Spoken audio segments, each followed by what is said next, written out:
જો જે મેનુનો જે એલઆઈમાં જે બેકગ્રાઉન્ડ કલર આપ્યો ઓવરમાં આપ્યો ને એ કલર અત્યારે ટેમ્પરરી હું ચેન્જ કરી અને ડાયરેક્ટ આપી દઉં છું એટલે બધા એલઆઈમાં અત્યારે કલર આવી જ જશે ને છે. તો અહીંયા ઉપર સુધી ટચ કરાવવું હોય તો આપણે જો પેડિંગ શું કીધું છે ટોપ બોટમ 0 કીધું છે એટલા માટે કલર નથી આવતો. હવે 1 પિક્સેલ કહીએ તો બે બાજુ જો એક પિક્સેલ ઉપર ગયું. હવે રાઈટ ક્લિક કરીને એક ઇન્સ્પેક્ટ એલિમેન્ટ કરીને કન્સેપ્ટ આવે છે બાય ડિફોલ્ટ બ્રાઉઝરની અંદર હોય જ. આ જે એરો છે ને એ ક્લિક કરીને તમે જે સિલેક્ટ કરો ને એનો કોડ અહીંયા આવી જાય છે 1 પિક્સેલ. અહીંયા તમે ટેમ્પરરી ચેન્જ કરી શકો ટેમ્પરરી. જો એક પ્રોબ્લેમ છે ટોપ સાઈડ કેટલું આપ્યું આપણે 13 પિક્સેલ બોટમ સાઈડ ઓછું આપવું પડશે 12 પિક્સેલ. ટોપ સાઈડ કેટલું આપ્યું આપણે 13 પિક્સેલ બોટમ સાઈડ કેટલું આપ્યું 12. રિફ્રેશ કરો એટલે હતું એમનો જ થઈ જાય પણ હવે તમને આઈડિયા આવી ગયો ને કેટલું આપવાનું. જો થઈ ગયું એપ્રોક્સ. હવે બેકગ્રાઉન્ડ કલર છે એ હું અહીંયા નહીં ક્યાં આપી દઈ ઓવર માટે જો કર્સર જાય ત્યારે જ આવે રાઈટ. પણ બેકગ્રાઉન્ડ કલર આવો નહીં આપણે આ જે કલર છે એનાથી થોડોક ડાર્ક કલર આપી દે એટલે ડિફરન્સ દેખાય ને.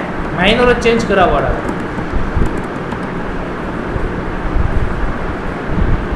છે તો આ રીતનું તમે બનાવી શકો. આમાં ન સમજાણું એવું કોઈ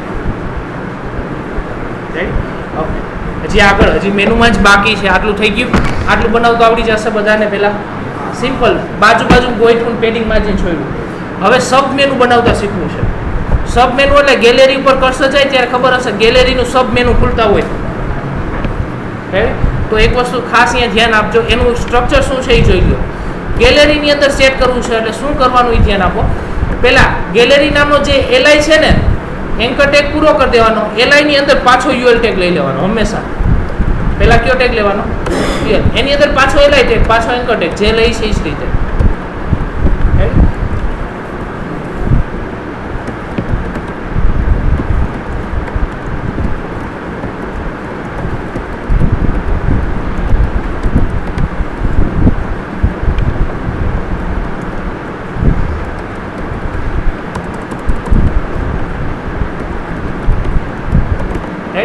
આ રીતનું લઈ લીધું છે. પહેલા HTML સમજી લેજો. એલઆઈ ટેગ પૂરો કરો એની અંદર લેવાનું છે એન્કર ટેગની અંદર નહીં. આટલું થઈ ગયું. હવે જો ડિઝાઇન તો આવું વિખાઈ જ ગઈ પાછી કારણ કે જો અહીંયા આ રીતનું થઈ ગયું બધું ડિઝાઇન. કંટ્રોલ એક વ્હાઇટ કલર છે ને એટલે દેખાતો નથી બેકગ્રાઉન્ડ બાકી આમ પ્રોસેસ જાય એટલે અહીંયા આવી ગયું છે. હવે આને પાછું વ્યવસ્થિત ગોઠવવાનું છે તો એના માટે યાદ રાખજો CSS કઈ રીતની લખી છે આપણે. હેઝ મેનુ એની અંદર કયો ટેગ છે એની અંદર પાછો યુએલ લીધો ને આપણે. યુએલ ની અંદર એલઆઈ છે. જો આ સ્ટ્રક્ચર સમજો મેનુની અંદર પહેલા કયો આવ્યો યુએલ એની અંદર આ એલઆઈ એની અંદર પાછો યુએલ આવ્યો ને તો આ રીતના લખી શકો. હવે સૌથી પહેલા એની વિડ્થ આપી દઉં હું 200 પિક્સેલ. હવે એનો બેકગ્રાઉન્ડ કલર હું સેટ કરી દઉં છું. આપણે જે હોવર ઉપર જે બેકગ્રાઉન્ડ કલર છે ને એ જ સેટ કરું છું. આટલું ક્લિયર. હવે આની હું પોઝિશન સેટ કરી દઉં છું. પોઝિશન એબ્સોલ્યુટ રિલેટિવથી ગોઠવી શકીએ ને ફિક્સ. ટોપ સાઈડથી 0 અને લેફ્ટ સાઈડથી ને કેટલી જગ્યાએ 0 પોઝિશન ઉપર ગોઠવી દો. એટલે આ તો વ્યવસ્થિત થઈ ગયું પણ અહીંયા કોર્નરમાં આવી ગયું ને. હવે એક્ઝેક્ટલી ક્યાં જોઈ છે અહીંયા જોઈ છે નીચેની સાઈડ. તો તમે પેરેન્ટ ડીઆઈ વિશે અહીંયા એક પ્રોપર્ટી એપ્લાય કરી શકો. આપણે કરી છે પોઝિશન રિલેટિવ યાદ હોય તો પેરેન્ટમાં કઈ પ્રોપર્ટી એપ્લાય કરી આવવાની પોઝિશન રિલેટિવ. એટલે હવે ટોપ સાઈડ એટલે આનો ટોપ સાઈડ આ એલઆઈ. હવે ઉપરથી નીચે ઉતારવાનું છે ને માઇનોર. કેટલું ઉતારશું આપણે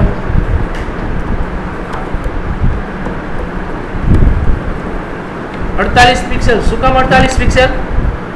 આપણે મેનુની હાઈટ કેટલી આપી હતી 48 પિક્સેલ આપી ને એટલે પૂરું થાય ત્યાર પછી આવવું જોઈએ. થઈ ગયું આ રીતનું ગોઠવાઈ ગયું. હવે આ પ્રોપરલી ગોઠવી. આ જે બોક્સ છે પહેલાં તો વિડ્થ હું વધાર દઉં 260 પિક્સેલ કરી દઈ છે. આને બધાને આ એલઆઈને વ્યવસ્થિત ગોઠવવા પડશે ને. આ એલઆઈમાં આ જ એ પ્રોપર્ટી એપ્લાય થઈ જાય છે.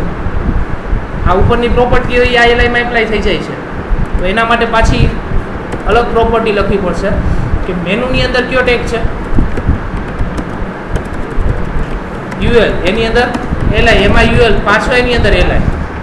પહેલાં તો એને ડિસ્પ્લે બ્લોક કહી દે. એમાં ડિસ્પ્લે ઇનલાઇન હતું ને એની જગ્યાએ શું કહી આવી હવે ડિસ્પ્લે બ્લોક. એટલે નીચે જ પ્રોપર્ટી આવે આ બાજુ ગોઠવાય છે ને એ નીચે ગોઠવાઈ ગઈ. એટલે આટલું થઈ ગયું. ત્યાર પછી એનો ટેમ્પરરી બેકગ્રાઉન્ડ કલર હું રેડ આપી દઉં છું. છે અહીંયા જો જગ્યા આવી કોની આપે છે બાય ડિફોલ્ટ યુએલ ટેગ છોડે ને માર્જિન ટોપ સાઈડ. એટલે અહીંયા આપણે કહી દઈએ માર્જિન ટોપ 0 અને પેડિંગ ટોપ શું કહી દઈએ 0 છે. બોક્સ થઈ ગયા વ્યવસ્થિત. હવે ચેન્જ એટલો કે બેકગ્રાઉન્ડ કલર રેડ આપવો નથી. અહીંયા આપણે બોર્ડર બોટમ સાઈડ જોઈ છે, બેની વચ્ચે બોર્ડર જોઈ છે, તો તમે આપણે આવું આપી શકીએ border bottom 1 pixel solid colour છે. આપણે આ જે બેકગ્રાઉન્ડ કલર છે ને મેનુમાં એ કલર આપણે એપ્લાય કરવો છે. તો મેનુનો બેકગ્રાઉન્ડ કલર પહેલાં ચેક કરી આવી કયો આપ્યો છે આ કલર. આ બેકગ્રાઉન્ડ કલર આપણે આપવો છે, બોર્ડર બોટમમાં આપવો છે.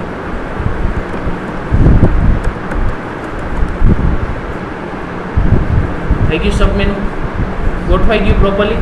હજી માઇનોર હું ચેન્જ કરું છું, જે છે એનાથી હજી ડાર્ક કલર લીધો. આ બોર્ડર બોટમ આપી હતી, હજી હું બોર્ડર ટોપ આપી દઉં. પણ કલર કયો નવું મેં અત્યારે કોપી કર્યો એ કંઈક થોડુંક માઇનોર ડિફરન્ટ લાગે. આમ અંદર હોય ને માઇનોર બોક્સ અહીંથી જો એટલે એવું લાગશે. રેડી? તો આ રીતનું બનાવી શકો.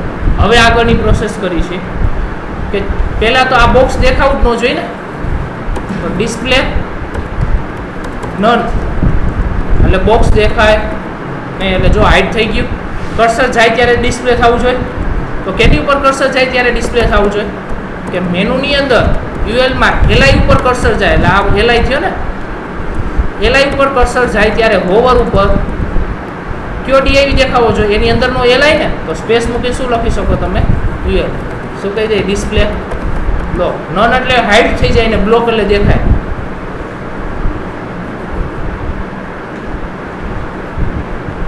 આ રીતનું તમે બનાવી શકો. થઈ ગયું સબ મેનુ આ રીતનું હોય હંમેશા. હવે તમારે કાંઈ નહીં કરવાનું, જ્યાં સબ મેનુ મૂકવું હોય ને મેનુમાં એ જગ્યાએ એલઆઈની અંદર પુટ કરી દેવાનું. એક્ઝામ્પલ તરીકે કોન્ટેક્ટસમાં જોઈ છે તો એલઆઈ ટેગ પૂરો થાય એની અંદર વચ્ચે આ પુટ કરી આવવાનું યુએલ એલઆઈ. હવે જો ઇન્ક્વાયરીમાં થઈ ગયું, સોરી કોન્ટેક્ટસમાં આ રીતનું સબ મેનુ બને છે. જોવો છો ને ઘણી બધી વેબસાઇટમાં હોય, કર્સર ઉપર જાય ત્યારે આવે. રેડી? તો આ રીતનું બનાવી શકો છો. થઈ જશે આટલું. રેડી? ટ્રાય કરવાની છે. હજી ખાલી મેનુ બનાવવાની ટ્રાય કરો આ વખતે. રેડી? આટલું ટ્રાય કરશો. મેનુ એકનું કોડિંગ આજે લખી દો.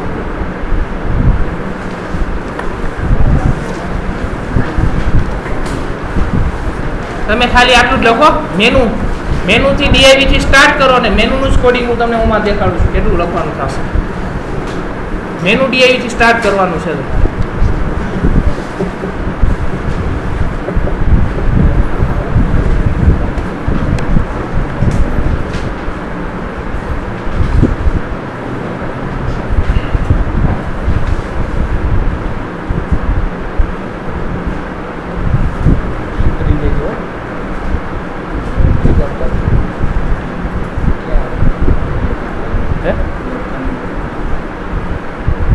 જ રહેતો હોય તો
બંધ